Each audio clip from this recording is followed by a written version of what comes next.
What's going on, y'all? It's your boy Courtney Melly back in here. About to eat this cracker. This is probably the only thing I've ate today. Pretty good. Let's get into the video. WWE news: Backstage heat on Liv Morgan. WWE Scrambles for contract renewal. WWE Raw cryptic messages. Cryptic message. This is a longer video.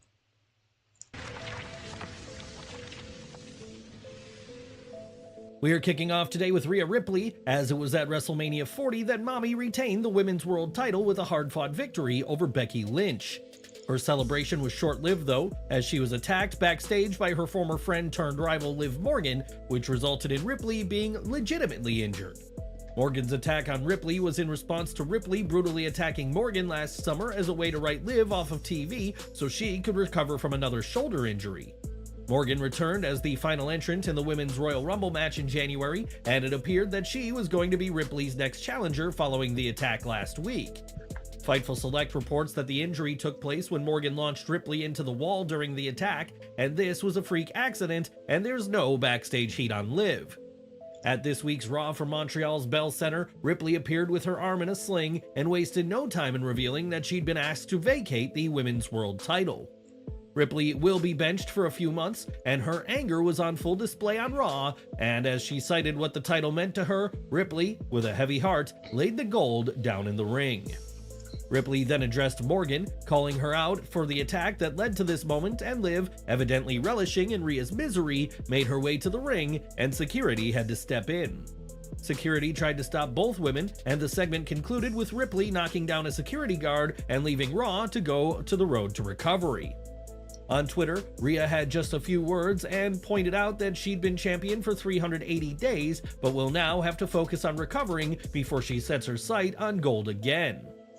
Following the segment, Paul Triple H Levesque shared a video on Instagram of himself and Rhea, and said in the caption that she'll come back tougher, stronger, and more dominant. Triple H is one of the many WWE names who have sent their best to Rhea Ripley, as the roster is ultimately hoping for the best for the young former champion. This is a massive setback, and not how Ripley's historic reign should have ended, and we'd like to echo the roster by wishing the Australian a full and speedy recovery. Following on from a blockbuster WrestleMania 40, WWE has garnered the attention of fans with a new storyline hinting at the return of a certain dark superstar. On last week's Raw, fans experienced glitches and ominous music, which was followed by cryptic tweets by WWE that would quickly be deleted by the promotion. This would be followed by glitches and music on last week's SmackDown, and these teases were taken to the next level on this week's episode of Raw. During the entrance of the New Day, a glitch appeared featuring a QR code, and when scanned, it took you to two sets of unfinished letters that, when overlapped, reveal a URL. This URL took fans to a video that displayed the message, "Time to wake up, take my hand, things will be better," and also featured a Greek man looking at the shadow of a crow. This Greek image is referencing the philosopher Plato, whose cave allegory said that what people perceive as reality is akin to showing someone the shadow of an image, but not the image itself. The idea behind the cave allegory is that what man perceives is not what's really out there, as mankind cannot comprehend the truth of what is out there, and thus relies on these shadows. For weeks it's been speculated this is building to the return of Bo Dallas under his previous gimmick of Uncle Howdy as a way to continue the legacy of his late brother Bray Wyatt. Wyatt died tragically young in the summer of 2023, and if Uncle Howdy is returning, he may not be coming back to WWE alone. In the SmackDown message, the words "You forgot about us" appeared, with fans thinking this "us" means that there are others set to return other than Uncle Howdy. Alexa Bliss is a name that's come up given her past association with Bray, and Eric Rowan is another name fans believe could be a part of this new Wyatt family. Rowan recently had to pull from independent appearances due to what's been called a new contractual obligation, with many expecting this to be a newly signed WWE deal.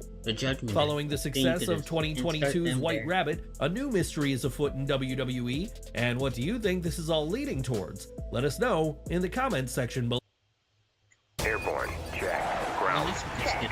Com, range team, check. Range below. On Raw, Cody Rhodes was ready to focus on the future and look ahead to Backlash, where he will face either AJ Styles or LA Knight at WWE's first French premium live event. Cody made sure to thank his WrestleMania Shield Seth Rollins for his support and had some choice words for The Rock, who recently did some reflecting on social media of his own.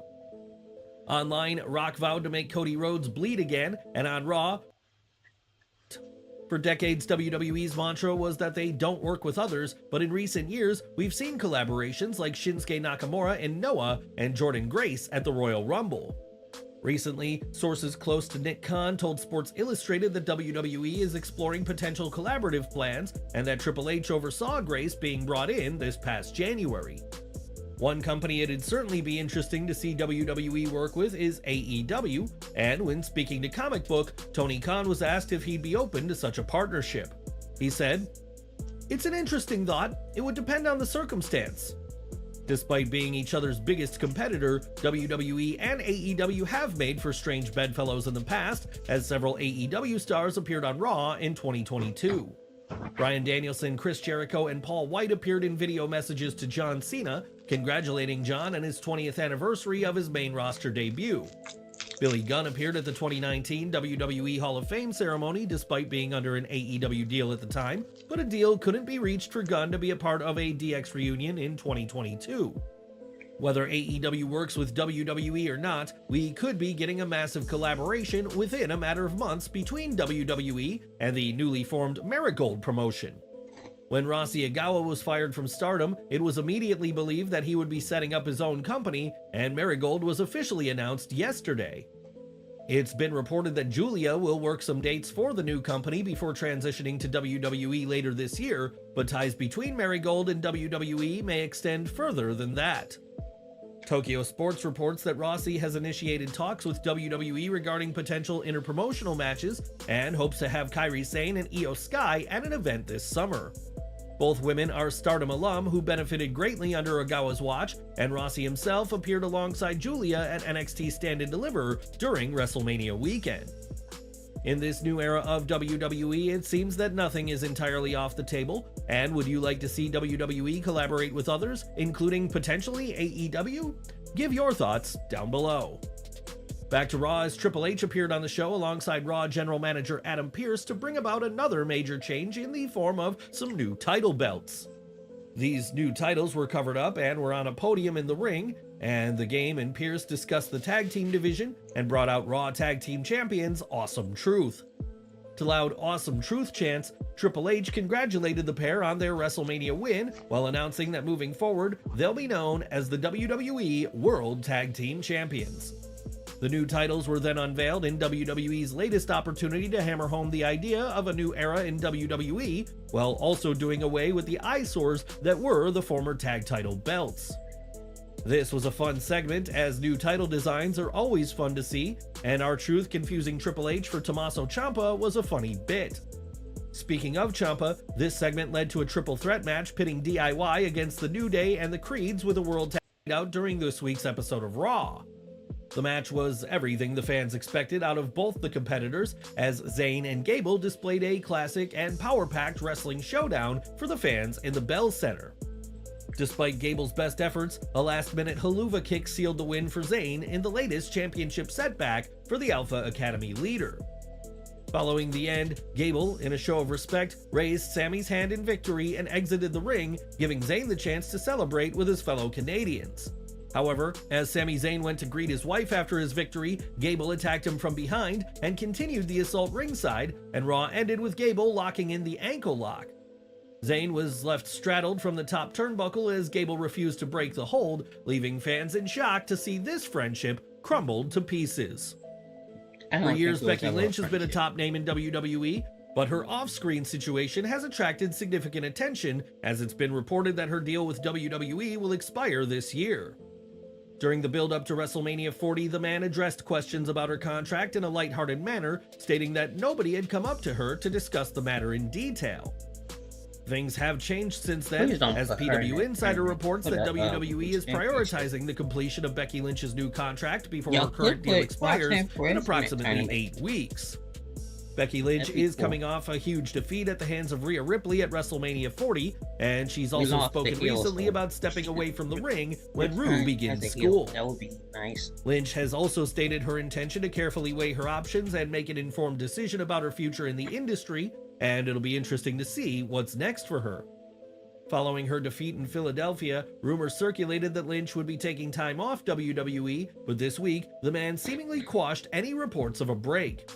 When the WWE UK Twitter account promoted Lynch for an upcoming tour, Lynch responded sarcastically by saying the internet had said that she was taking time off. Lynch will be on this tour, but time continues to tick away on her WWE contract, and it remains to be seen whether one of WWE's most successful women re-signs or doesn't.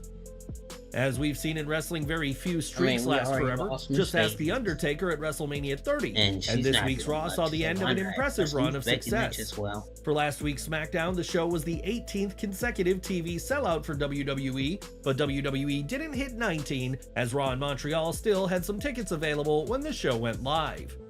This is disappointing for WWE, but 18 sellouts in a row shows how well the company is doing right now, even if the numbers in the Bell Center weren't enough to keep this streak alive.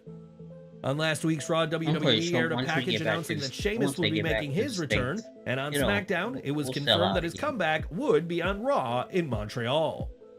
Sure enough, the Celtic Warrior was on last night's Raw with a new theme that blended his two previous songs, and the crowd in Quebec were behind Sheamus as he faced Ivar. Sheamus showed no signs of ring rust, battling back and forth against the super heavyweight, and left fans in awe as he delivered white noise from the top rope. Sheamus got the win with a kneecap followed by a thunderous brogue kick and got the pinfall in what he's hoping will be the first of many victories now that he's back on TV. It'll be interesting to see how Sheamus fits into the era of former rival Triple H, and who do you want to see him face next after 8 months out with an injury?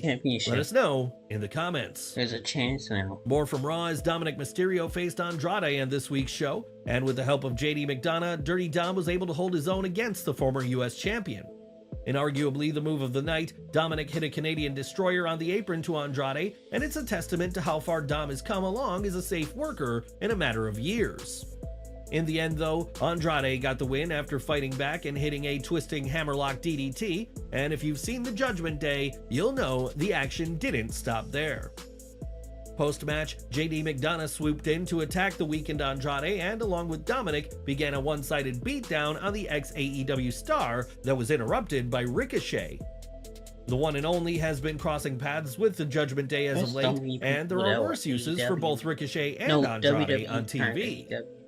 Keeping them as loose allies with the draft on the horizon will keep them busy until Triple H and Co. decide what to do with them in the coming months on TV. They should drop a title for the SmackDown as well. I'll watch that.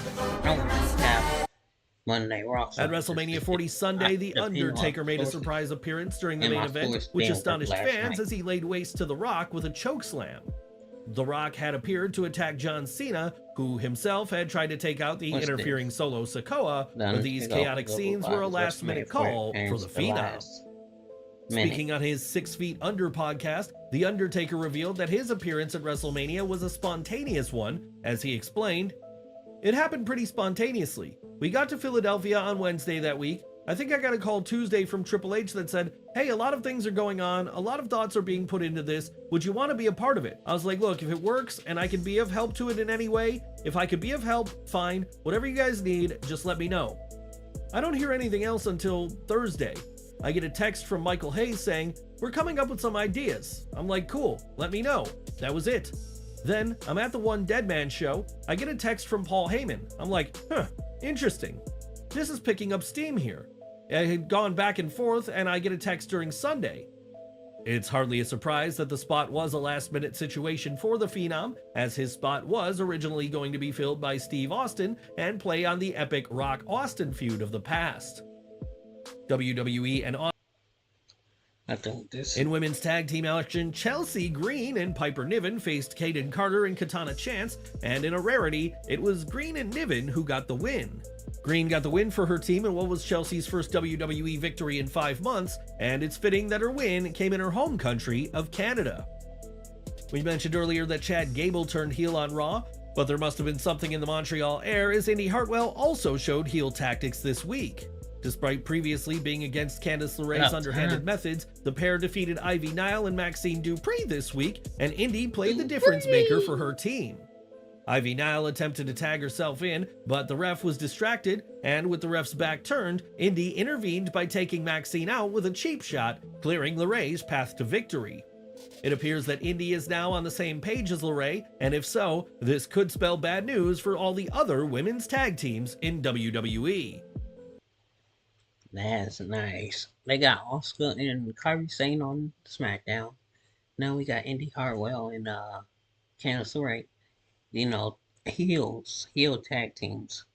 I guess Chelsea Green and Piper Niven could be a heel, but they just feel like I don't know, tweener. Like they don't do heel things. They just are badass. And yeah, thank y'all for watching. This video was 16 minutes long. That's a long video.